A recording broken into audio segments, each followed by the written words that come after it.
ছেলে মেয়েদেরকে কোথায় পড়াই, পর্দা এই কথা উঠে যাচ্ছে। মনে হয় যেন রূপ এর একটা প্রদর্শনী শুরু হয়ে গেছে সারা দেশে, রূপের প্রদর্শনী সারা দেশে।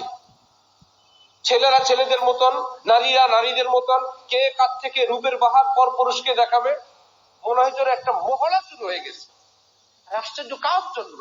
তো লজ্জার বিষয়, আমাকে দেখে রাস্তার যে কোনো মানুষ যে কোনো চিন্তা করবে, আমার দেহ দেখবে, আমার চেহারা দেখবে, এটা কোনো সম্মানের?